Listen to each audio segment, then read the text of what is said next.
Hola a todos, buenas tardes. El día de hoy quiero compartirles cuál fue la versión final para el release 1.0.3 del add-in que estuve elaborando para una empresa que está haciendo entregables BIM como lo es Metrados, ¿no? Entonces, este add-in permite automatizar la generación de tablas de metrados en base a diferentes plantillas de tablas y en base a los parámetros de código de partida, descripción de partida que hayan ingresado al modelo. Esta tarea de estar generando tablas de cuantificación y configurando el filtro es muy repetitiva y pues el listado de partidas del área de costos suele ser muy extensa, entonces, más allá del arduo trabajo de ingresar los parámetros a nuestro modelo con el código de partida o descripción de partida, luego continuamos creando estas tablas y generando el filtrado por estos códigos. Entonces, es muy sencillo, pero laborioso y toma tiempo, demanda tiempo.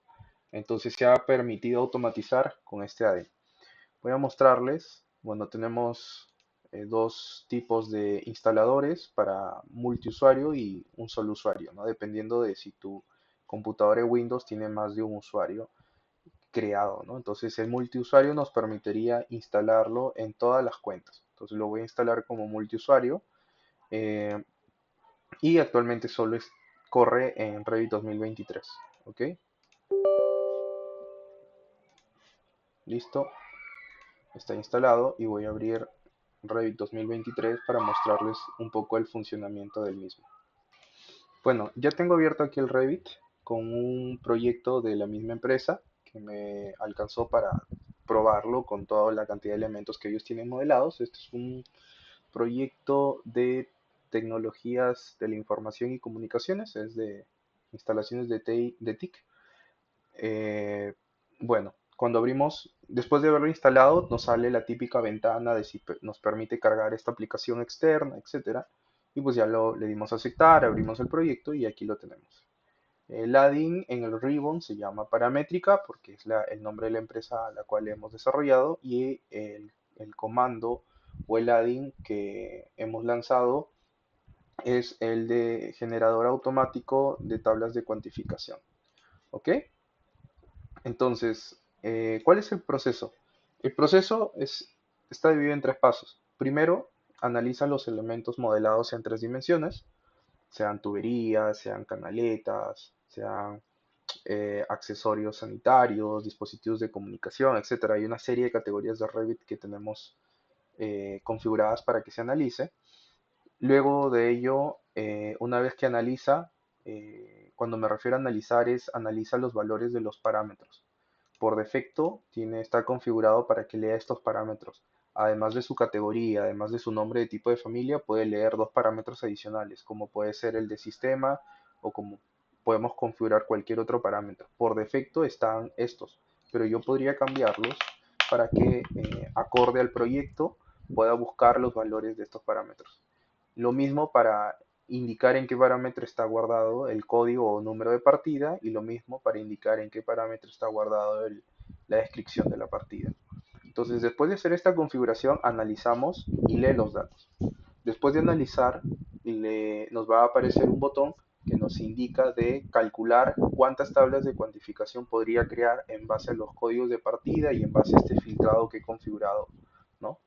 Y después de cuantificar cuántas posibles tablas podría crear, yo marco o desmarco las que yo quisiera crear ya como tablas de cuantificación en base a unas plantillas. Previamente yo tengo que haber tenido aquí configurado, por ejemplo, para tablas de cuantificación en donde estoy, no sé, metrando muros por área o metrando muros por metros lineales o metrando muros por volumen. Para el caso de estructuras, yo tengo que haber tenido acá mi tabla a nivel de plantilla, ¿no? O sea, qué parámetros o qué columnas va a tener mi plantilla, cómo voy a ordenar los datos, qué columna del parámetro voy a sumar, si lo voy a ordenar por niveles o por activos, etcétera. Entonces yo ya tengo que haber previamente configurado una plantilla. Después de haber marcado las tablas que quiero crear, pues voy a generar o crear las tablas en el modelo de Revit y me va a poner una pestaña de resultados. Actualmente esto está vacío, no hay tablas que se puedan generar, tampoco hay resultados, ¿no? Aquí hay un pequeño copyright de qué empresa ha desarrollado este add-in, pero vamos a mostrar su funcionamiento. Voy a analizar todos los elementos modelados. Este es un modelo relativamente cargado, tiene un poco más, cerca de los 40.000 elementos, ¿eh? 39.421 elementos, y previamente me muestra el listado, ¿no? Un data grid con el listado de la información que puedo encontrar, ¿no? Entonces aquí puedo mirar, oye, estos elementos si han llenado partida, no han llenado, etcétera, ¿no? Hay elementos que sí se han llenado, hay elementos que no, y acá me sale su ID. Hay un valor que ha concatenado el ADI, y el valor que ha concatenado es el nombre de la categoría seguido con el nombre de tipo de la familia, ¿no? El nombre de tipo de la familia, y también está el código, el filtro que pusimos acá del parámetro 1, que es el sistema, y el parámetro 2, que es el diámetro. Por ejemplo, este modelo me parece que tiene información en todo lo que es las bandejas de cables, ¿no? Entonces vamos a ajustar un poquito acá para poder leer bien la información. Bien, entonces aquí tenemos la categoría, el nombre de tipo, el sistema, este es el sistema, el parámetro de sistema, está acá, com, y NA es el diámetro. Pero si nosotros acá cambiamos el parámetro y decimos que vaya y lea el parámetro de size o dimensión, voy a darle nuevamente a analizar elementos y me va a volver a leer todos estos datos y me va a concatenar estos parámetros que le he indicado, ¿no?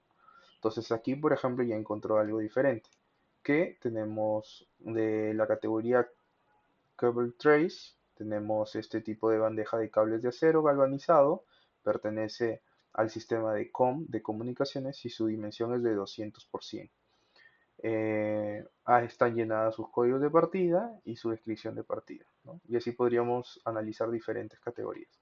En base a esto, en base a estos 39.421 va a generar una posible agrupación en base a este número de partida de que yo he ido llenando. Entonces voy a calcular las tablas de cuantificación. Previamente también puedo haber configurado mi plantilla en donde yo voy a indicar para esta categoría voy a ir a buscar este plantilla de tabla.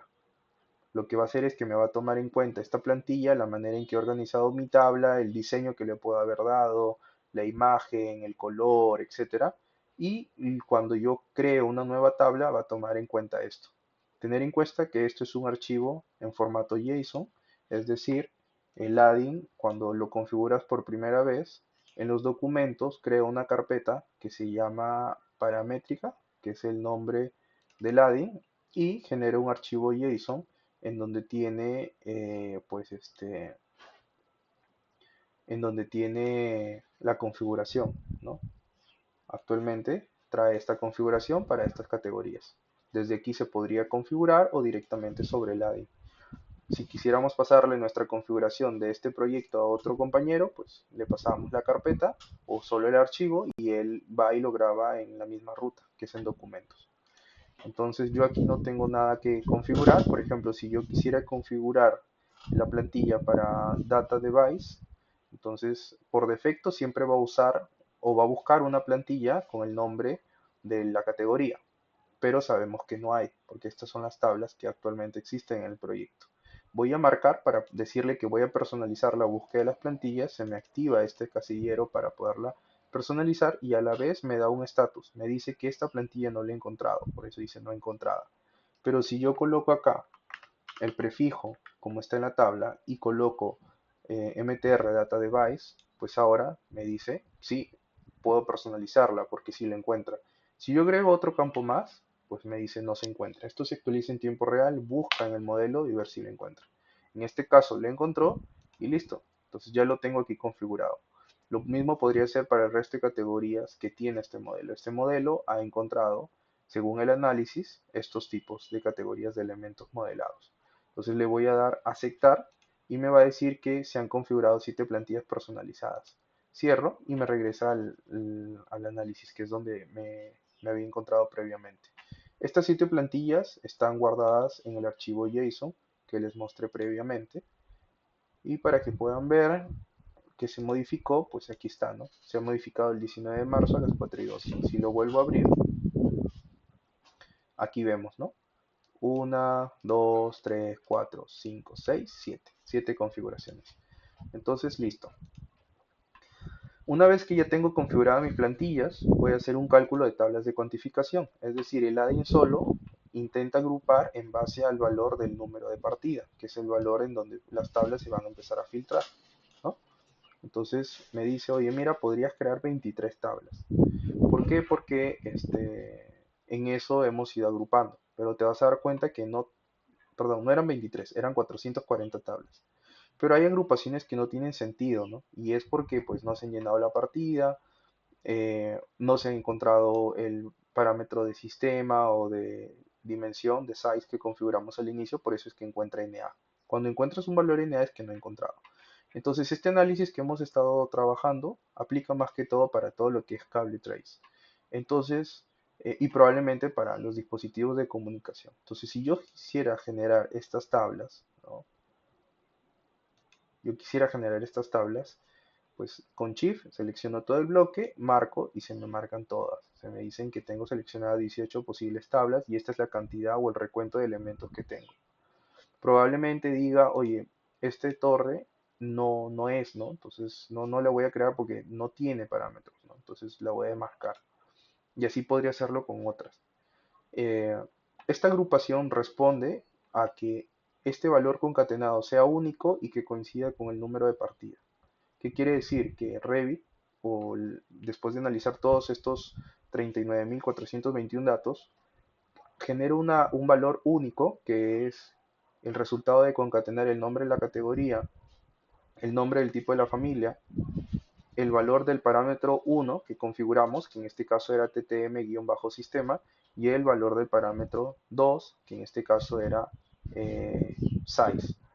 Entonces genera un identificador único y lo agrupa en base al número de partida, ¿no? Entonces, esto es. Ahora, sabemos que estos 619 pertenecen todos a la categoría Communication Device. Entonces, pese a que aquí los ha agrupado de manera diferente, al final probablemente se cree una sola tabla de cuantificación que contenga todos estos elementos, al menos los de 619 y los de 6110, porque son tablas que pertenecen a lo mismo. Entonces vamos a crear estas tablas. También podría haber hecho uso de seleccionar todo, ¿no? Y aquí me dice que son 440 seleccionados, pero para este caso vamos a hacer uso de esto, ¿no? Vamos a trabajar hasta aquí, hasta Conduit Fittings, hasta aquí que hay datos. Con Shift seleccionamos estos 25 datos y le voy a dar en crear tablas de Revit. Procesa, cuando crea una tabla, genera una transacción en Revit y crea estas tablas, ¿no? Entonces ya se ha creado, hay que tener en cuenta los resultados. En estos resultados nos dice qué tablas se han creado exitosamente, son estas las 10, y hay algunas tablas que no debe de haberlas creado por diversos motivos. Y aquí te expone el motivo. Por ejemplo, para esta categoría, para esta agrupación, esta posible agrupación, y digo posible porque no está escrito en piedra que sí debe de ser, para esta agrupación me dice, error en la transacción, el nombre no debe ser único, el parámetro nombre ya coincide, o sea, ya existía una tabla con el mismo nombre. Entonces vamos a ver la tabla 523007, ya existe. Entonces, cuando he encontrado otra agrupación con un nombre diferente, porque los tipos de familias cambiaban, este tipo de familia tenía milímetros-C y este era solo milímetros, y acá tenía otro nombre tipo, entonces, y los tres pertenecían a la misma categoría. Cuando he intentado crear estos, pues ya existía una creada. Y esta creada va a agrupar obviamente a estos también. Así que estos errores se pueden no considerar o despreciar, por así decirlo. Lo mismo acá, ¿no? El nombre debe ser único. Lo mismo de acá, 614 ya debe estar, ya estaba creada, me parece que anteriormente estaba creada. Y así sucesivamente. Puedo tener estos errores. Si una vez que yo cierro, porque quiero revisar estas tablas, si yo cierro, pues no quisiera perderme este log de errores. Entonces se incorporó esta opción para exportar los resultados en formato JSON y en la misma carpeta, dentro de documentos, la carpeta paramétrica, tiene el nombre del archivo o de tablas que falló con la fecha y la hora. Y lo mismo, puedo abrirlo y visualizarlo. Existen visualizadores en internet que te ponen esto como mapas conceptuales y puedes leer el archivo JSON de manera muy práctica. Entonces ya lo creo, voy a cerrar el ADI y puedo empezar a ver las diferentes tablas. Actualmente estas plantillas no tenían ninguna customización, no tenían colores, no tenían fondos, no tenían imágenes, eh, por un tema de también de no mostrar mucha información del proyecto, ¿no? Para este video explicativo. Entonces, pero créanme de que esto ya ha sido probado, incluso se ha creado más de 150 tablas de cuantificación, tomaron unos 20 segundos, 30 segundos alrededor, y ya dependerá también de la velocidad de la máquina, y pues ya habiendo customizado esto, ¿no? Creando más filas, más columnas, configurando ciertos parámetros, colores, configuraciones de la tabla. O sea, ya si tienes una plantilla como tal para ese tipo de partidas, ¿no? Entonces, esto es lo que realiza el ADI, genera tablas, lo renombra, toma en cuenta las plantillas que tú puedes tener por defecto ya configuradas y permite agilizar este proceso. Lo que hace es, hace el filtrado acorde al código de partida, ¿no? 615. Si yo abro otra, 619, pues me va a hacer la filtrada por el código de partida 619. ¿Ve? Esto es lo que automatiza el proceso. Sin más que decirles, espero que me puedan otorgar algunas críticas, comentarios. Este add-in lo tiene la empresa, obviamente. Es muy probable que lo utilice para dictar un curso, el cual estoy preparando. Es un taller integrador en donde vamos a ver conocimientos de C Sharp, del lenguaje de programación C Sharp. Vamos a conocer un poco de la elaboración de interfaces de WPF. Esto ha sido elaborado con WPF. Cómo lograr estos resultados de que nuestros formularios sean responsive, por así decirlo, tener estos efectos, ¿no? De cuando pasamos, se nos activan, eh, etcétera, ¿no? Vamos a ver todo esto, incluso hasta la generación de instaladores. Después del curso se liberará ya también para alguna membresía mensual o anual. Entonces, si tienen algún aporte, pues agradecido por dejar sus comentarios. Y si están interesados en el curso que se está preparando, el curso es de carácter sincrónico y asincrónico. ¿Qué quiere decir? Que hay un gran bloque, diría yo que un 70% de los videos grabados y hay un 30% de sesiones en vivo con las personas que están llevando el curso, ¿no? Todavía no hay una fecha estimada porque los videos se están desarrollando, pero el ejemplo del proyecto es esto. La idea es empezar a aprender o tomar las bases de C Sharp, entender lo básico de clases, propiedades, métodos, herencias, eh, cómo una clase la puede extender de otra, eh, y cosas básicas de C Sharp, lo necesario de C Sharp. Hay cosas básicas e intermedias para poder construir un add-in como esto, que está orientado más que todo a la gestión de información. El curso no se centra 100% en la API Revit porque la API Revit es inmensa, abarca muchas cosas si quisiéramos centrarnos en la API Revit. Es más, yo mismo no conozco toda la API Revit. He podido usar algunos métodos, los que más he requerido para automatizar mis flujos de trabajo, pero no necesariamente he podido manejar todos. Y estoy seguro de que difícil alguien que conozca todos los métodos. Igual, si alguien se dedica a estudiar la API de Revit de pies a cabeza, pues lo va a lograr, ¿no? Pero estoy seguro que dependiendo de las necesidades, no es tan imprescindible conocer toda la API de Revit. Entonces, cuando estemos viendo cómo usar la API de Revit, pues antes de crear este add-in, esta aplicación externa, pues se va a ver un poco cómo es que Revit nos permite gestionar macros, ¿no? Nos permite gestionar macros y poder crear módulos y poder crear códigos para ejecutar. Y es ahí donde vamos a conocer inicialmente muy rápidamente a ejecutar código de C Sharp, a entender un poco la API de Revit, cómo se consume, cómo se usa, y también a generar diálogos, leer información, generar alguna transacción para después pasar nuevamente a C# y empezar a desarrollar ya este add-in. Los conocimientos de C#, de WPF, de la API de Revit se van a integrar en el desarrollo de este add-in. Así que dependiendo de dónde estés viendo el video, se va a dejar el link para unirte al grupo en donde pues van a ser los primeros en enterarse del lanzamiento de este taller integrador. Yo más que todo, más que un curso de la API Revit o un curso de C#, le llamo taller integrador para poder generar nuestro primer add-in o aplicación externa para Revit. Todo esto con la API de Revit 2023. También se va a generar el instalador, se va a hacer el proceso de ofuscación. Por aquí tengo el código, ¿no? Hay un proceso para construir, hacer el build, incluso el que se envía a Autodesk, se genera el instalador y también hay un proceso de ofuscado, ¿no? Hay que ofuscar el código para proteger nuestro trabajo, ¿no? Lo que hayamos creado, ¿no? Y esto, bueno, está pensado para hacer en Revit 2023, pero tranquilamente a través de la configuración de targets podríamos manejarlo para diferentes versiones. Yo solo he configurado el target para 23, pero podríamos trabajarlo. Esta plantilla que vamos a usar de Nice Tree Point contempla configuración del 2020 hasta el 2025 y pues posiblemente venga ya 2026. Así que se explicará todas estas cositas ahí en el taller integrador.